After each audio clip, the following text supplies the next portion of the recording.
दीवालों में सोना गाड़ देते थे, मर गए और जब दूसरों ने जमीन खरीदी और मकान बनाया तो करोड़पति बन गए।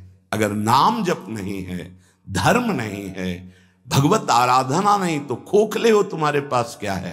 प्रभु पर विश्वास नहीं, शास्त्र का स्वाध्याय उस पर श्रद्धा नहीं और संतों का शासन नहीं, मन मानी केवल कर्म। नाम जापक को दिखावा बिल्कुल नहीं करना चाहिए। नाम में एक रोग लग जाता है दंभ का, बनावटी पना।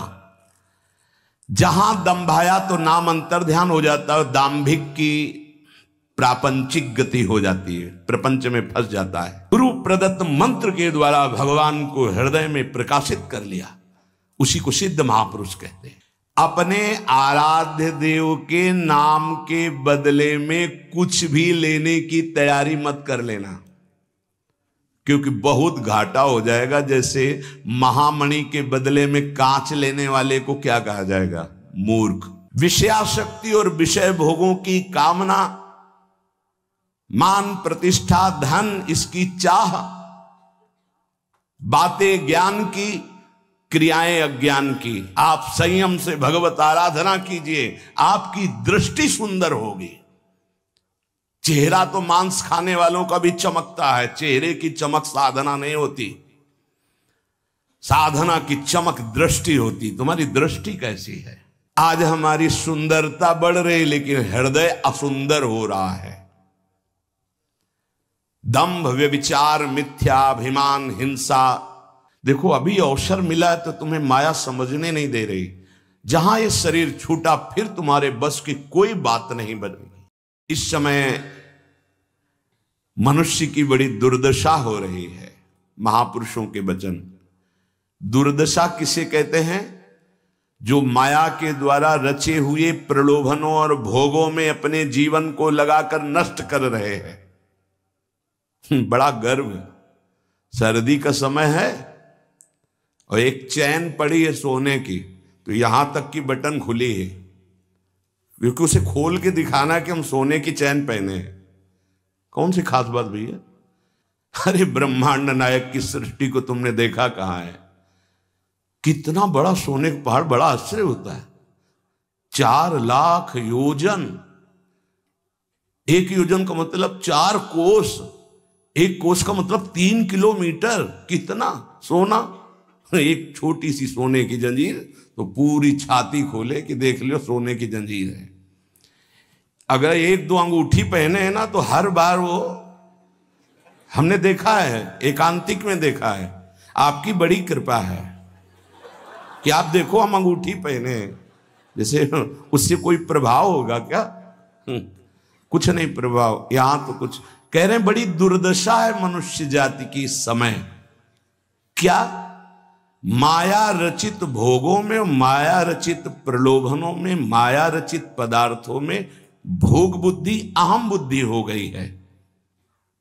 ये भोग विलासता नष्ट करने के लिए तुम्हें मनुष्य शरीर मिला था। तुम अंदर ही अंदर खोखले होकर अपना नाश कर रहे हो। बहुत दया लगती है जब ऐसे, तो लगता है आपको भगवान की कृपा से जो अमूल्य श्वासें मिली, जहां आप इन श्वासों का नाम जप कर दिव्य पद प्राप्त कर सके, वहां तुम ऐसे किस काम के?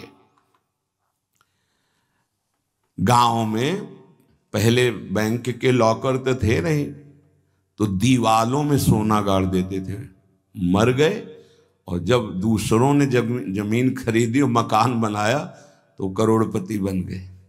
क्या जीवन रहा? पूरे जीवन कंजूसी करके जोड़ करके दीवाल में गाड़ के मर गए या बैंक में जमा करके मर गए। थोड़ा होश में, तुम्हारे पास क्या है जो तुम लेके जा रहे हो? जरा देखो क्या है। अगर नाम जप नहीं है, धर्म नहीं है, भगवत आराधना नहीं तो खोखले हो, तुम्हारे पास क्या है? आज धर्म के नाम पर पाखंड का तांडव हो रहा है। महापुरुषों के वचन किसी से दबते नहीं। जैसे गुरुजन डांटते हैं ऐसे ही डांट रहे हैं। आज धर्म के नाम पर पाखंड का तांडव हो रहा है। हृदय मेरा कांपता है ये देखकर कि मेरी समाज का क्या होगा। संतों को अगर दुख होता है तो समाज को देखकर दुख होता है। प्रभु पर विश्वास नहीं, शास्त्र का स्वाध्याय उस पर श्रद्धा नहीं, और संतों का शासन नहीं, मनमानी केवल कर्म, सर्वतंत्र स्वतंत्र भगवान की आज्ञा का उल्लंघन करते हुए मनमानी आचरण,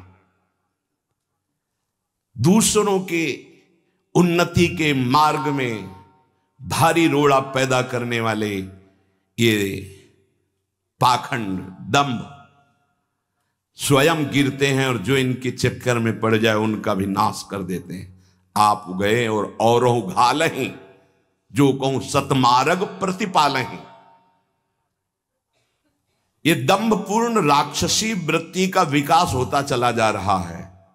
ऊपर से बड़े सौम्य शांत चिकने स्वच्छ दिखाई दें, अंदर बड़ा गंदगी भरी है।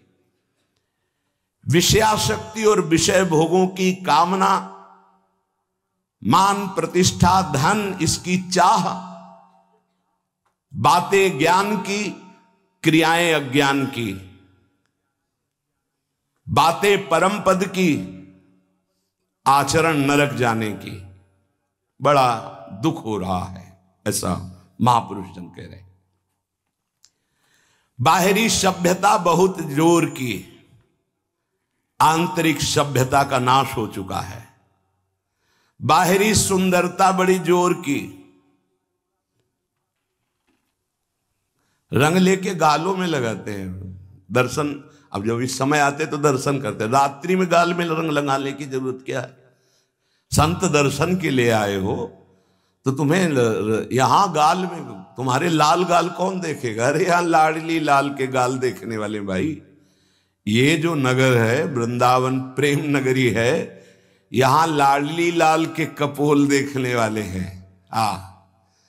जहां से गौर कांति प्रकट हो रही, श्याम कांति प्रकट हो रही है, जो बड़े बड़े ब्रह्मबोध संपन्न महापुरुषों के चित्त का अपहरण करके बलात् अपने अधीन कर लिया। कृष्णात् परम किमपि तत्त्वम हम न जाने।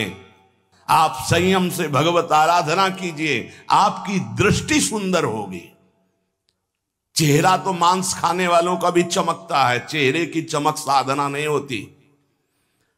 साधना की चमक दृष्टि होती। तुम्हारी दृष्टि कैसी है, तुम्हारे नेत्र बताते हैं कि तुम्हारी स्थिति कहां है। साधु चमड़ा देख के नहीं पहचानता है, साधु दृष्टि देख के पहचानता है।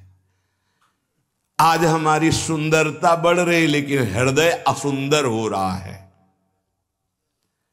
दंभ, व्यभिचार, मिथ्याभिमान, हिंसा, दुर्गुण, दुराचार, इनकी उन्नति होती जा रही है। आध्यात्मिक गुरुजनों के वचन, शास्त्र वचन, इनकी हत्या हो रही है। न गुरुजनों के वचन न शास्त्र के वचन, इनका नाश किया जा रहा है, माना नहीं जा रहा। धन्य भाग है जो मान रहे हैं। सर्वव्यापी, सर्वप्रिय, सर्वमय, सर्वानंदमय प्रभु ने तुम्हें मानव देह भारत भूमि में खास करके इसलिए दी है कि तुम अपने दुखों को मिटाकर परम सुख में स्थित हो जाओ। उसके लिए एक सीमाएं रखी गई हैं धर्म की। भोगों को सीमा में बांध दिया गया है। अगर उन सीमा के अंतर्गत धर्मयुक्त भोगों का भोग भोगते हुए, नाम जप करते हुए अपने जीवन को व्यतीत करोगे तो तुम्हारे सारे पाप नष्ट हो जाएंगे। तुम्हें अन्य अलग कुछ नहीं अनुष्ठान करना पड़ेगा। नाम जप मात्र से तुम्हें एक महान आनंद के भोक्ता बन जाओगे। तुम समस्त बंधनों से मुक्त हो जाओगे। ज्यादा कठिन नहीं, बस धर्मयुक्त सीमा में रहकर नाम जप करना है। पर आजकल पता ही नहीं कि धर्म किसे कहते हैं। कोई बिरला ही महापुरुष जानता है। नहीं तो धर्म के नाम पर केवल वासनाओं की पूर्ति का खेल खेला जाता है। ये महापुरुषों के वचन है, जरूर सुनने चाहिए। कड़वे हैं पर बहुत औषधि का काम करेंगे। महापुरुष ये नहीं सोचते कि सामने वाले को बुरा लगेगा। हम चाहते कि बुरा लगे और तुम अच्छे बनो, बुरा लगे तुम गंदी बातों को छोड़ो। आज धर्म के नाम पर अपनी वासनाओं की पूर्ति का ढोंग किया जाता है, दंभ किया जाता है। कुछ बिरले ऐसे महापुरुष जन हैं जो धर्म को जानते हो, धर्म पर चलते, धर्म के लिए प्राण बलिदान किया जाता है। उस प्रभु को तुम धोखा देना चाहते हो जो तुम्हारे अंदर बैठा है, जो सर्वज्ञ है, सर्वांतर्यामी है। कौन देखता है यहां? अरे क्या वो देख रहा है जो निर्णायक है, उसको किसी वकील या गवाह की जरूरत नहीं है। वो तुम्हारे अंदर बैठा देख रहा है, जहां तुम संकल्प कर रहे हो वहीं वो देख रहा है। जो गुरु से डरता है, भगवान से डरता है, वो माया से निर्भय हो जाता है। जो गुरु से नहीं डरता, माया उसे बरबस बलात् ऐसे आचरण कराती कि रात दिन डरना पड़ता है और दुर्गति प्राप्त होती है। भगवान का नाम बहुत दिव्य है। अभी तक जो गलती हुई उसका सुधार करने के लिए आपको अवसर दिया है। ये जो सत्संग मिल रहा है, कृपा पात्रों को मिल रहा है, जिनके कानों में सत्संग पहुंच रहा है और उनको विश्वास है कि इस हमारा कल्याण करने के लिए भगवान ने हमारे कानों तक ये सत्संग पहुंचाया है। अब लो नशानी अब ना नशई हूं। अब तक जो गलती हुई अब नहीं करेंगे। भगवान नाम को भूल करके, धर्म की अवहेलना करके कोई भी हो उसका सर्वनाश, पतन निश्चित है। सर्वनाश का तात्पर्य होता है ये जो तुम्हारी श्वासें मिली, तुम्हें बुद्धि मिली, दोनों खत्म हो जाएंगी। ज्यादा अपराध बन जाएगा, काल मृत्यु हो जाएगी। इस श्वासें बहुत कीमती है। देखो अभी अवसर मिला है तो तुम्हें माया समझने नहीं दे रही। जहां ये शरीर छूटा फिर तुम्हारे बस की कोई बात नहीं बनेगी। तुमको जबरदस्ती अवश्य में भोक्तव्यम कृतम कर्म शुभाशुभम, दंड भोग। जब जेल मिल जाती है ना तब तुम्हारी कुछ नहीं चलेगी। जो वहां का सिद्धांत है उसके अनुसार चलोगे, नहीं तो और दंड पे दंड भोगना पड़ेगा। फिर 83,99,999 योनियां, इनमें कौन सी योनि है जिसमें सुख मिल पावे? केवल क्लेश ही क्लेश। अपनी बात नहीं कह सकते, अपनी रक्षा नहीं कर सकते, अपने कल्याण के लिए कुछ सोच नहीं सकते किसी भी योनि में, चाहे देवता क्यों न बने हो। देवता भी भोग योनि है, कर्म योनि नहीं। केवल मनुष्य कर्म योनि है, भारत भूमि। इसलिए परम साधन, परम साध्य श्री भगवान का नाम है। इस कलयुग में और कोई साधना हो पाना बहुत कठिन है। जो साधन के सूत्र बताए गए हैं उन पे स्थित हो पाना, जैसे अष्टांग योग, अब 3 घंटे बिना हिले डुले पद्मासन सिद्धासन में बैठते हैं, आज भी हैं, पर बहुत कम। मंत्रों को सिद्ध कर लेना आज मजाक माना जाता है कि ऐसा कैसे हो सकता है, मंत्रों से भगवान प्रतिष्ठित हो जाएंगे। अरे भगवान का अवतार हो गया। राम जी की प्राण प्रतिष्ठा में तुम्हें ऐसा लगता है कि कैसे ऐसे हो सकता है? तो राम जी जब प्रकट हुए तो मंत्रों से ही हुए। एक ब्रह्म ऋषि का नाम श्रृंगी ऋषि, उनको बुलाया गया, मंत्रानुष्ठान करके पुत्रेष्टि यज्ञ की और मंत्र से अभिषिक्त उस खीर को पवाया गया, महाराज दशरथ जी को दिया गया। उन्होंने अपनी 3 रानियों को विभाजित किया। श्री कौशल्या जी से परब्रह्म परमात्म स्वरूप भगवान राम प्रकट हुए। सुमित्रा जी से लक्ष्मण और शत्रुघ्न प्रकट हुए। कैकेयी माता से महान प्रेम मूर्ति भरत जी प्रकट हुए। ये कैसे प्रकट हुए? मंत्र से। पुत्रेष्टि यज्ञ श्रृंगी ऋषि ने करवाई, वशिष्ठ जी साक्षी, दशरथ जी यजमान, भगवान का अवतार हो गया। तो भगवान के लिए प्राण प्रतिष्ठा में भगवान पधारे, कोई आश्चर्य की बात? अरे भगवान का अवतार मंत्र से हो गया। आज भी हो रहा है मंत्र से अवतार। हृदयों में गुरु प्रदत्त मंत्र के द्वारा भगवान को हृदय में प्रकाशित कर लिया। उसी को सिद्ध महापुरुष कहते हैं। श्रद्धा नहीं रह गई, विश्वास नहीं रह गया। सबका परम कल्याण करने के लिए एक बात सिद्ध है, मान लीजिए, नाम। ये नाम और मंत्र में भेद है, भेद होते हुए भी अभेद है। भेद ऐसा, मंत्र को पवित्र अवस्था में गुरु प्रदत्त जपा जाता है, गुरु प्रदत्त होना चाहिए पवित्र अवस्था, और उपांश और मानसिक ही होना चाहिए, वाचिक नहीं। और मंत्र जाप से स्वरूप जागृत होता है। नाम के लिए अपवित्र या पवित्र का कोई भेद नहीं है। नाम अगर गुरु से नहीं मिला है और आप नाम जप कर रहे हो तो वो गुरु मिला देगा। नाम जप का सबका अधिकार है, जहां से सुनो जो नाम प्रिय लगे सबका परम मंगल करेगा। नाम महामहिम है, उठते बैठते चलते फिरते सोते जागते सब नाम आगे का कार्य पूर्ण करा देगा। नाम गुरु मिला देगा, मंत्र दिलवा देगा, स्वरूप बोध करवा देगा, ये सब आगे का कार्य। नाम सबके लिए महामंगलदायक है। मैं बड़े जोर के साथ कहता हूं, अपने अनुभव की बात कहता हूं, अपने जीवन की बात कहता हूं कि जो कुछ प्राप्त हुआ सब नाम से प्राप्त हुआ। ऐसा गोस्वामी जी भी बोलते हैं। बस हम कुछ सावधानियां बता रहे हैं। नाम जापक अगर इन सावधानियों को कर ले तो बहुत जल्दी नाम सिद्ध हो जाए। पहला, हम जिस प्रभु के नाम का जप और कीर्तन करते हैं उसके अनन्य हो जाएं। अनन्य, ये खास बात है। पहली, जो नाम जप करते हैं उसके अनन्य हो जाएं। उठते बैठते सोते जागते वही नाम हमारा जीवन बन जाए। बस ये बहुत खास बात है, इसलिए जल्दी इस पे स्थित नहीं हो पाते। जो लोग ये कहते हैं कि मैं तो बहुत से नाम जपता हूं, तो उनको गुरु कृपा प्राप्त नहीं हुई अभी। देख लेना, जिस दिन गुरु कृपा प्राप्त होगी तो आप समिट जाओगे। गुरु कृपा प्राप्त होने का ये प्रभाव होता है कि वो गुरु प्रदत्त नाम और मंत्र में अनन्य हो जाता है, हो ही जाता है, स्वाभाविक हो जाता है।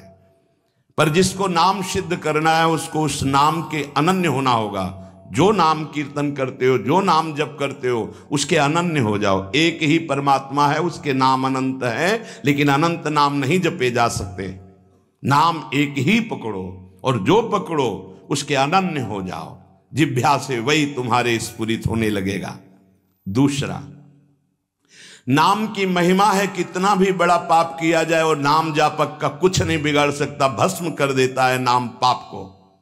इस बात का भरोसा करके पाप करना, ध्यान दीजिए, नाम की महिमा ऐसी है, पक्का है, पर नाम की महिमा का भरोसा करके पाप करना नाम सिद्ध नहीं होगा। आपके हृदय की अशांति दूर नहीं होगी, चिंता दूर नहीं होगी, आपको अविश्वास हो जाएगा नाम जप में। प्रभु के नाम का सहारा लेकर के पाप नहीं करना। हां, भूल हो जाना और पाप करना, इसमें अंतर है। हमसे भूल हो गई, हमसे गलती हो गई, तो कोई और प्रायश्चित करने की जरूरत नहीं, वो नाम जप ही सब पाप नष्ट कर देगा। लेकिन नाम पाप नष्ट कर देगा ऐसे विचार करके जो नवीन नवीन पाप करता है, वो नामापराधी के हृदय में कभी नाम चल ही नहीं सकता। नाम दैन्य भाव से जो शास्त्र और गुरु की आज्ञा में रहता है वहां चलता है। नाम चिदानंद है, भगवान है, कोई केवल शब्द मात्र नहीं है। नाम की ओट में पाप जो करते हैं बड़े नामापराधी हैं, तो नाम उनका मंगल कल्याण करने के लिए जो समर्थ है वो हृदय में नहीं चलेगा, विक्षेप पड़ जाएगा, नाम छूट जाएगा, जीवन बर्बाद हो जाएगा। इसलिए नाम की आड़ में कोई पाप ना करे। भूल से गलती हो गई, पूर्वाभ्यासवश गलती हो गई, तो और कोई प्रायश्चित की जरूरत भी नहीं है, नाम अपने आप पावन कर देगा। तीसरी बात, अपने आराध्य देव के नाम के बदले में कुछ भी लेने की तैयारी मत कर लेना, नहीं घाटा हो जाएगा। जैसे एकांतिक में प्रश्न किया था कि हम अपनी कामनाओं की पूर्ति नाम से करवाना चाहते हैं, तो क्या हमारा नाम का फल क्षय हो जाएगा? हाँ, हो जाएगा। रुपया है, आपने उसको खर्चा कर दिया। और अगर आपने खर्चा नहीं किया तो उसका ब्याज मिलेगा, और ब्याज खर्चा करोगे तो मूलधन जमा रहेगा। तो जो भगवत भजन करने वाले चतुर सुजान होते हैं वो मूल को कभी खर्चा नहीं करते। क्या मूल का खर्चा? जो हम भजन कर रहे हैं मुझसे के बदले में कुछ नहीं चाहेंगे, तो ब्याज क्या होगा? नाम आपकी व्यवस्था अपने आप बढ़कर करता रहेगा। जो आप मांगना चाहते थे उससे बढ़कर। आप देख लेना, पहले नाम को तो एकत्रित करो। जब नाम रूपी धन एकत्रित हो जाता है तब बिना चाहे आगे से आगे भारी व्यवस्था होती रहती। सही पूछो तो केवल रोना आता है। इतना प्यार कौन कर सकता है प्रभु के सिवा? कैसे? आश्चर्य में, सर्वाश्चर्य में। कैसे तुम्हें वो वाणी की सामर्थ्य नहीं कि वो प्यार बताए? जो महापुरुष भगवान के समान हैं, सच्ची मानिए, व्यक्त अव्यक्त, वो आके दुलार करते हैं उस उपासक को जो केवल भरोसा ले लिया है प्रभु का, कोई कामना नहीं और नाम जप करता है। व्यक्त अव्यक्त महापुरुष आके दुलार करते तो एकांत में केवल रोना आता है कि प्रभु मुझ अधम पर इतना कैसे प्यार। ये सब ब्याज में हो रहा है। मूल तो आपका नाम धन जमा ही है। व्यक्त अव्यक्त महापुरुष दुलार करते हैं, बलिहार निहाल कर देते हैं प्रभु। अपने आराध्य देव के नाम के बदले में कुछ भी लेने की तैयारी मत कर लेना, क्योंकि बहुत घाटा हो जाएगा। जैसे महामणि के बदले में कांच लेने वाले को क्या कहा जाएगा? मूर्ख। ऐसे ही नाम जप के बदले में माया जनित कोई भी सौदा ले लिया तो घाटा हो जाएगा। एक तरफ नाम तुम्हारा है, एक तरफ संसार की भोग सामग्री नहीं चाहिए, पीछे पड़ी रहेगी।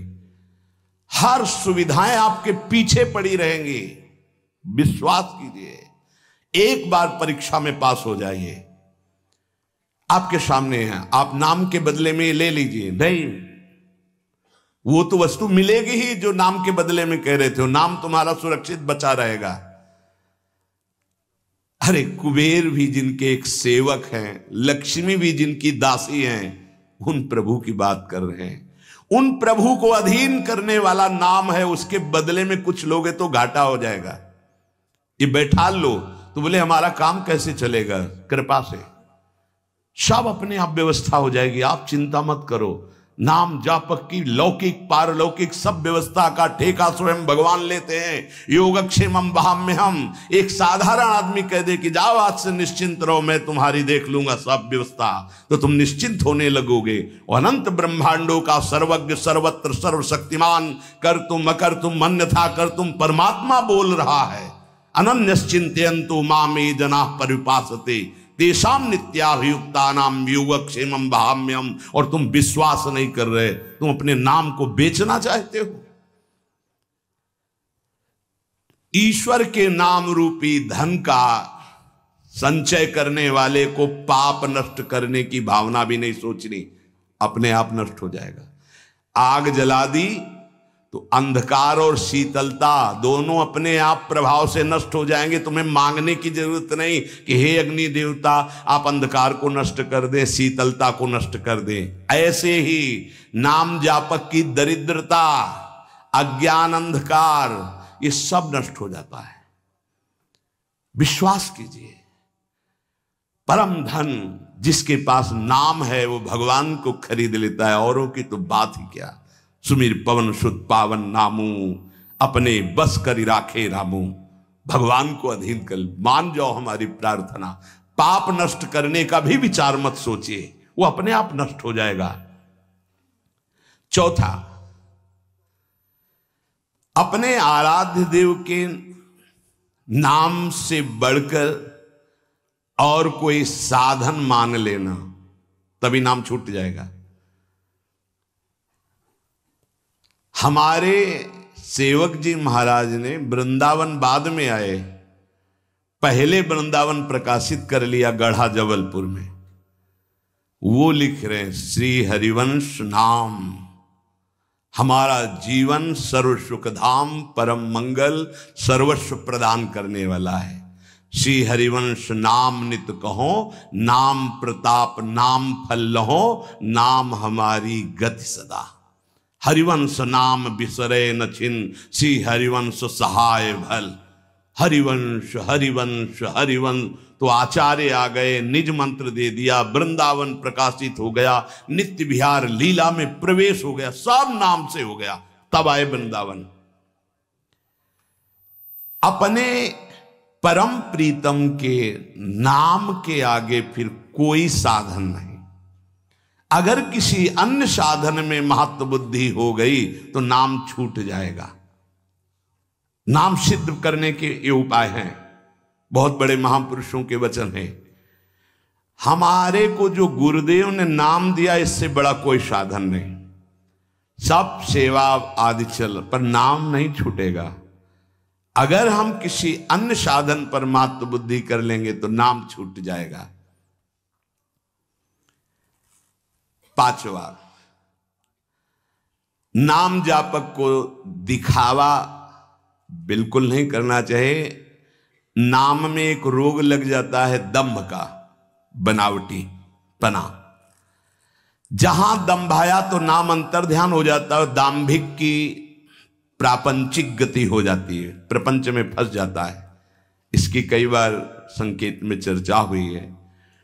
ये दंभ बहुत हानिकारक है। प्रभु का नाम प्रभु के प्रेम के लिए, केवल प्रभु को रिझाने के लिए है। अगर कहीं बनावटीपना दिखावटीपना आ गया, दूसरों को प्रभावित करने की बात आ गई तो दंभ आ जाएगा। यह दंभ बहुत बड़ा आपका परमार्थ नाशक रोग है। ये बड़े बड़ों के अंदर आ जाता है। इस बात का पता लगना बड़ा कठिन हो जाता है कि दंभ आ गया है। इस दंभ के दोष से बचने के लिए किसी महापुरुष के अनुशासन में रहने की आवश्यकता है। इस दंभ को हम विनोद भाषा में कह सकते हैं बगुला भक्ति, दिखावटीपना। बगुला एक टांग पे खड़ा है, ऐसा लग रहा है जल में समाधिस्थ हो रहा है, लेकिन उसकी दृष्टि मछली पे है, वो समाधिस्थ नहीं है। और जहां मछली आई खट्टे से कहा, फिर वैसे ही बैठ गया। जिसकी दृष्टि विषय भोग पर होती है, विषयों पर होती, मान प्रतिष्ठा पे होती है, वो दंभ भक्ति में लग गया। अब वो नष्ट कर देगा। दंभ दोष से बचना बहुत आवश्यकता की बात है। जिसको अंदर से नाटक करने का स्वभाव बन गया है, मान बड़ाई प्राप्त करने के लिए, अपने को सिद्ध बताने के लिए, वो दंभी हो जाता है। दंभी किसी और को धोखा नहीं दे रहा है, वो अपने आप को धोखा दे रहा है।